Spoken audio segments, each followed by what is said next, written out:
Hello and welcome to Awaz News. I'm Simona Katoni and I'll be taking you through big news across Canada.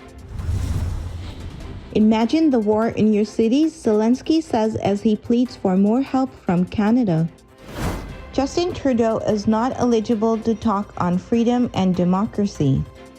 Ontario to increase the number of medical school spots as part of push to train more doctors.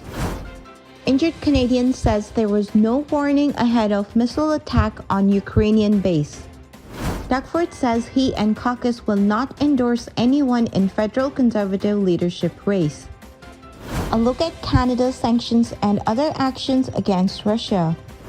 Cuts to express entry may affect thousands of international students. European Union imposes sanctions on Chelsea owner.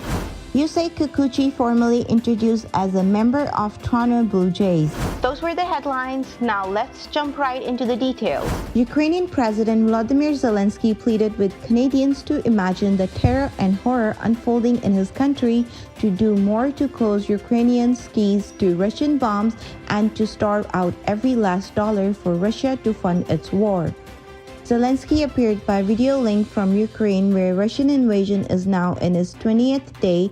The death toll confirmed by United Nations is now close to 700.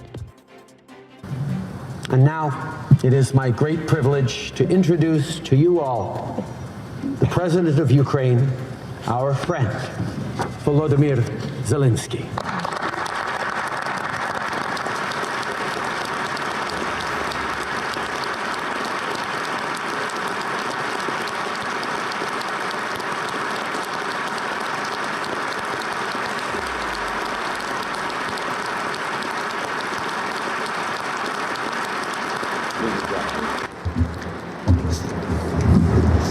Thank you very much.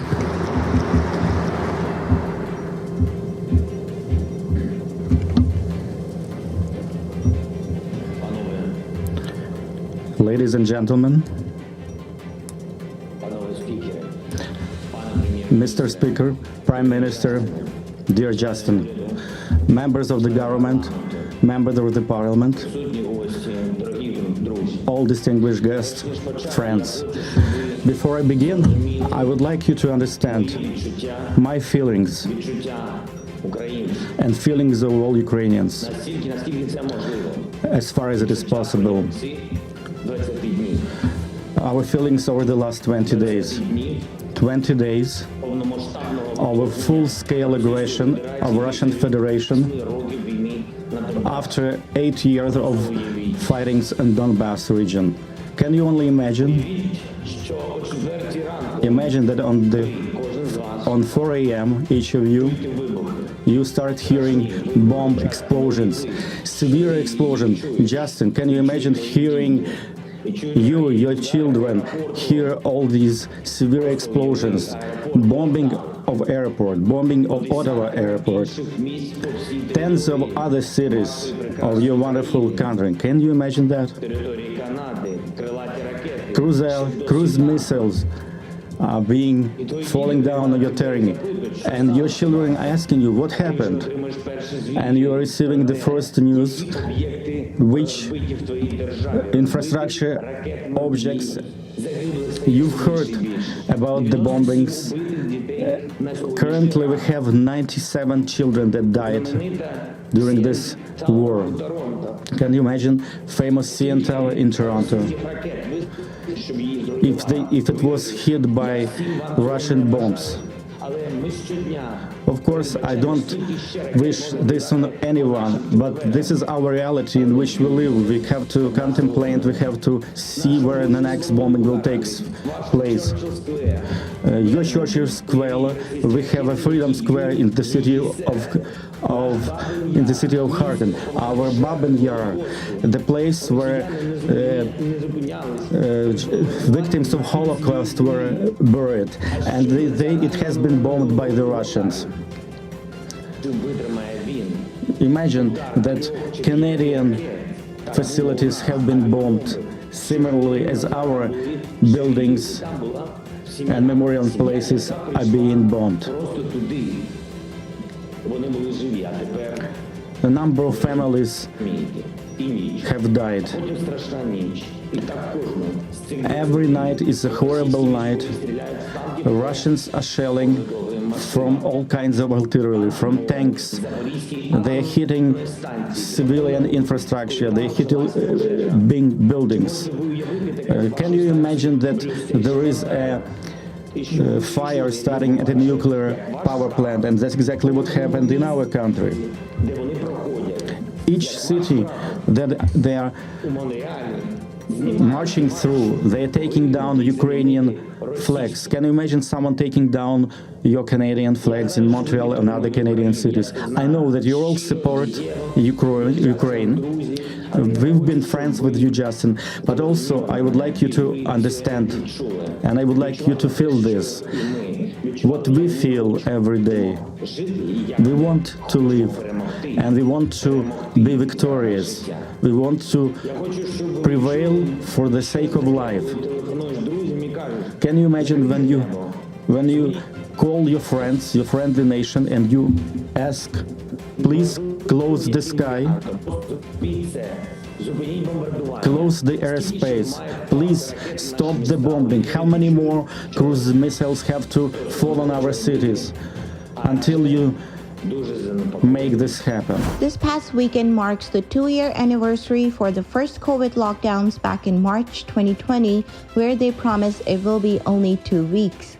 Toronto's Freedom crowd continues their demonstration throughout the province's capital against all COVID and vaccine restrictions left in Canada. Prime Minister Justin Trudeau, meanwhile, left last week for a European NATO trip, undeterred by domestic issues revolving around his discrimination policies, to speak on his fight against disinformation and misinformation both around the world and in Canada. Premier Doug Ford announced today the addition of more than 450 new post-secondary positions across all 6 of Ontario's medical schools. Ford was joined by Health Minister Christine Elliott and Minister of Colleges and Universities Jill Dunlop in Brampton for the announcement. The new seats will be broken down into 160 undergraduate seats and 295 postgraduate seats. A New Brunswick man who was injured when a military base near Ukraine's western border was struck by Russian missiles on Sunday says the deadly attack came with no warning. Hunter Francis of the Eel Ground First Nation in northeast New Brunswick said today that there was no air raid sirens before the missiles hit. "We got hit hard," Francis said in an exchange of messages with the Canadian press. "They hit the supply depot first and then the barracks the second. They hit us for almost 30 minutes of continuous bombing." Ontario Premier Doug Ford says neither he nor his Progressive Conservative Caucus members will be endorsing anyone for the leadership of the Federal Conservative Party. When asked about it today at an unrelated announcement in Brampton, Ontario, Ford said both he and the people in his caucus have their hands full supporting the people of Ontario. One of the candidates for the Conservative leadership is Brampton Mayor Patrick Brown, who was the leader of the Progressive Conservative before Ford. Several of the people in Ford's caucus were serving members of the provincial parliament at the time of the Browns' leadership. Canada has toughened sanctions against Russia following Moscow's attack on neighboring Ukraine. Canada has sanctioned more than 900 Russian, Ukrainian, and Belarusian entities and individuals it says are enabling and supporting President Vladimir Putin's illegal war.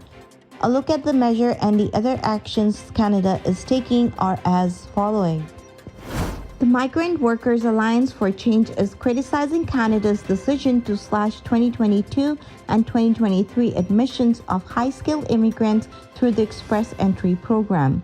This is the only pathway to permanent residence for the most of nearly 780,000 migrant student workers in Canada. The Express Entry path for the federal high-skilled workers for 2022 was cut into half to almost 55,900 from the previously announced spots. According to the federal government's immigration levels plan for 2022-2024, the target for 2023 is now 75,750. The European Union imposed sanctions today on Chelsea Soccer Club owner Roman Abramovich as a part of new package of measures targeting Russia and President Putin's close allies. The European Union included the Russian in its updated list of individuals facing assets freeze and travel bans over their role in the Russian invasion of Ukraine. Yusei Kikuchi was formally introduced to the world as a pitcher for Toronto Blue Jays this afternoon. Kikuchi and Toronto General Manager Ross Atkin met with the media at the Blue Jays Player Development Center in Florida. The news conference came 3 days after it was first reported that Kikuchi would sign with Toronto as a free agent. Thank you for tuning in. I'm Simona Kutoni. I'll see you tomorrow, same time, same channel. Adios.